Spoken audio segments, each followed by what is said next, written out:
আজকে আমাদের বৃহৎ আকারে হলো এই আড়াইশো মতন তো সংখ্যা অবশ্যই উপস্থিত ছিলেন আমাদের কার্যকর্তা, সাথে হচ্ছে রাম ভক্ত যারা ছিলেন ঈশ্বরপুর শহরের, তারা প্রত্যেকেই উপস্থিত ছিলেন। যেহেতু রামলালার প্রাণ প্রতিষ্ঠার পর এবারের রামনবমী প্রথম, তো আমাদের আয়োজনটা হবে সেই রকম যাতে ভব্য এবং দিব্য, এবং এবছরের রামনবমীর যে আরও নতুন নতুন সব পরিকল্পনা করা হচ্ছে। বিভিন্ন কার্যকর্তা আমাদের আছেন, আমাদের আজকে সমিতি নির্মাণ হয়ে গেল এবং আমাদের কার্যক্রমের আজকের থেকেই মোটামুটি কাজ শুরু হয়ে গেল। আমাদের রামনবমীর যেহেতু দীর্ঘদিনের অভিজ্ঞতার কারণে আমরা 1 মাস 7 দিন হাতে সময় পেয়েছি, এর মধ্যেই আমরা সামনে নেব সমস্ত ধরনের কাজ। বলছি প্রত্যেকবারই একটা বিশাল আকারের আয়োজন থাকে, এবার কি বিশেষ থাকবে? এবারও বিশেষ থাকবে, ট্যাবলো তো অবশ্যই থাকবে, আরও বিশেষ বিশেষ আসবে। আমরা আগামী দিনে আপনাদের যে আলোচনার মাধ্যমে, আজকে সবে সমিতির নির্মাণ হলো, সম্পাদক আছেন বা আমাদের সমিতির যারা আছেন সবাইকে নিয়ে আমরা আলোচনা করে তারপরে আমরা আরও বিভিন্ন কী এর মধ্যে আরও ইমপ্লিমেশন করা যায়, আরও যাতে ভব্য দিব্য হয় এই কার্যক্রম, সেই ব্যবস্থাই করব।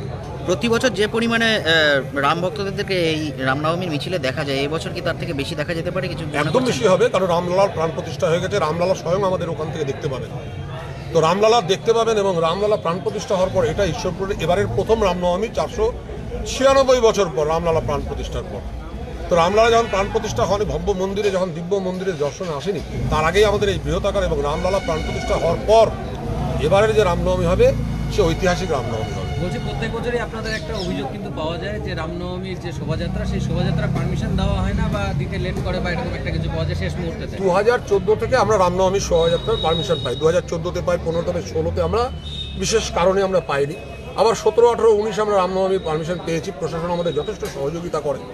এবং 19, 20 যে কোভিডের কারণে 2 বছর হয়নি, গত 2 বছর ধরে আবার হচ্ছে 22, 23 রামনবমী চলছে। আমাদের এখন পর্যন্ত কোনো সমস্যা হয়নি। পারমিশনটা কোনো সময় আমাদের একটু দেরি করে পাই, কিন্তু আমরা পাই। এমন না যে রামনবমী কোনো অনুমতি পাই না, দীর্ঘদিনের অনুমতিপত্র আমাদের কাছে আছে এবং এবারও আমাদের অনুমতিপত্রের জন্য আমরা অলরেডি একবার যোগাযোগ করা আমাদের হয়ে গেছে। বলছি রাজ্য সরকার এবার আপনার রামনবমীর দিনে পাবলিক হলিডে ঘোষণা করেছেন, কি বলবেন? রাজ্য সরকার, আমাদের বর্তমান যে রাজ্য সরকার, তো কারো সম্বন্ধে সমালোচনা না করাটা আমাদের সংগঠনের বিশেষ না। অনেক সময় রাজ্য সরকার বিরোধিতাও করছে, রামনবমীর বিরোধিতা করছে। রামের সম্বন্ধে অনেকেই, বিভিন্ন রাজনৈতিক দলের বিশিষ্ট নেতা কর্মীরা বা নেতৃত্ব স্থানীয় যারা আছে, রাম নাম শুনলে খেপে যায় বিভিন্ন রাজনৈতিক দলেররা। তো আমরা রামের নাম করব, রামের কে ছুটি দিলেও ছুটি হয়ে যায়। আর রাজ্য সরকার জানে যে রামনবমীর দিন অঘোষিত একটা ছুটি হয়ে যায়, সেটা দিয়ে আমি নিজের একটু ক্রেডিটটা বাড়িয়ে নিলাম। এটা রাম সারা ভারতবর্ষে রাম একেবারে এত আগাম, একবারে যে সরকার আপনাদেরকে, যে প্রশাসন এতদিন আপনাদেরকে মানে এই শোভাযাত্রা করার অনুমতি দিচ্ছিল না, তিনি আগাম এতদিন একেবারে এখনো পর্যন্ত আজকে আপনাদের কি বলে সভা হলো রামনবমীর শোভাযাত্রাকে ঘিরে, আর এবং তার প্রায় 12 ঘন্টা আগে উনি অলরেডি ঘোষণা করে দিয়েছেন যে 17 এপ্রিল রামনবমীর দিন সব ছুটি আর কি ছুটি ঘোষণা করে দিয়েছেন। ভগবান প্রভু রামচন্দ্র বিরাজমান হওয়ার পর ওনার মাথাতে সদ্বুদ্ধি এসছে, তো আমরা চাই ওনার সদ্বুদ্ধিটা থাকুক এবং হিন্দুত্বের জন্য দুটো কথা বলুক, একটা বিশেষ সম্প্রদায়ের কথা না বলে আমাদের হিন্দুদের জন্যও ভাবুক। ওনার ভগবান রামচন্দ্র যখনই রাম প্রাণ প্রতিষ্ঠা পেয়ে গেছে, অনেক শূর্পণখা, অনেক রাক্ষসীদেরও সদ্বুদ্ধি এসে গেছে। অর্থাৎ ভগবান প্রভু রামের যে একটা লীলা চলছে ভারতবর্ষে, সেটা সবাই আমরা দেখতে পাচ্ছি।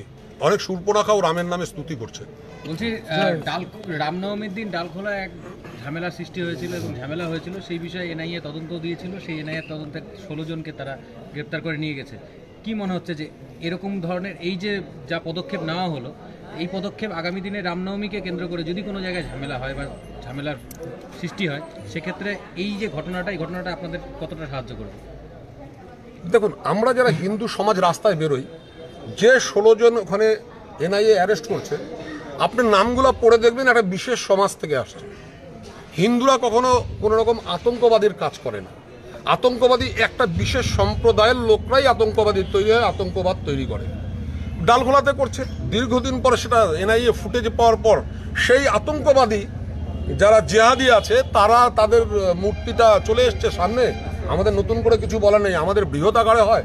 আমাদের সমাজ কোনো জায়গায় যায় দুর্বৃত্তগিরি করে না, যে আমাদের হিন্দু সমাজ অন্য জায়গায় দুর্বৃত্তগিরি করে নোংরামও করছে, এটা আমাদের সমাজ করে না। যেখানে আছে সে একটি সমাজই তো বারবার প্রমাণ হয়, আতঙ্কবাদী, জিহাদি, আর কি বলবো, নতুন কিছু বলার নেই।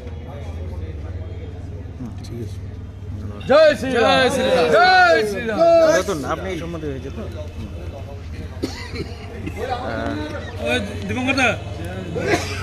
কি বলবেন আজকে, বলছি কি বলবেন আজকে আলোচনা সভা আয়োজন করা হয়েছিল? কি বিষয়ে মূলত আলোচনা সভাটি ছিল আজকে? আজকে বিশেষ হলো যে বিগত দিনে যে রামনবমী হয়েছে সেই আলোচনা হলো, আর মানে ওই এক্সপিরিয়েন্স যেগুলো আমাদের বিগত দিনে ছিল কিংবা এখন আর কী করলে ভালো হয়, কিভাবে তার মানে আরও যাতে উন্নতশীল হয়, আরও যাতে লোক বেশি আসে, কিভাবে আসবে, কিভাবে যাবে তারা, তারপরে প্রশাসনের ব্যবস্থা সব কিছু এর মধ্যে ইসে করা হলো, আলোচনা সভাতে সব করা হলো। তাতে বিগত দিনের যেই আমাদের এক্সপিরিয়েন্সটা ছিল সেটা এর মধ্যে, আর নতুন করে যারা নাকি এসছে তারাও তাদের মত প্রকাশ করলো যে এইভাবে করলে একটু ভালো হয়, সে নিয়ে আলোচনা। কি মনে করছেন এবারে রামনবমীর যে শোভাযাত্রা রয়েছে সেই শোভাযাত্রায় এখনো পর্যন্ত যতগুলো শোভাযাত্রা বেরিয়েছে তার থেকে বেশি মানুষ কি অংশগ্রহণ করতে পারে, আমি কিছু মনে করছেন কি আপনারা? হ্যাঁ, তার থেকে তো বেশি হবেই, কেন যেহেতু এইবার যে শোভাযাত্রা হবে তাতে মানে রাম লালা বিরাজমান হয়ে গেছে, এটা একটা মানুষের আবেগ। হিন্দু সমাজে তো রাম মানে মানুষের মনে মনে ঢুকে গেছে, সনাতন ধর্মীদের সেই জায়গায় একটা আবেগ তো আছে, যেহেতু বিরাজমান হয়ে গেছে 500 বছরের পরে। তো সেই জায়গায় যারা নাকি আগে আসতে চায়নি তারাও এবার আসবে। তার কারণে আমরা ভাবছি এবার তো আমাদের মোটামুটি যা হয় 250 থেকে 300 মানে 3 লাখ লোকের যে সমাগম হয় তার এবার বেশি হবে আশা রাখছি আমরা। কি নাম আপনার, কোন দায়িত্বে আছে? আমি এবার উদযাপন কমিটির মানে সম্পাদক, আর আমার নাম সুমন্ত ভাওয়াল। জয় শ্রী, জয় শ্রী, জয় শ্রী।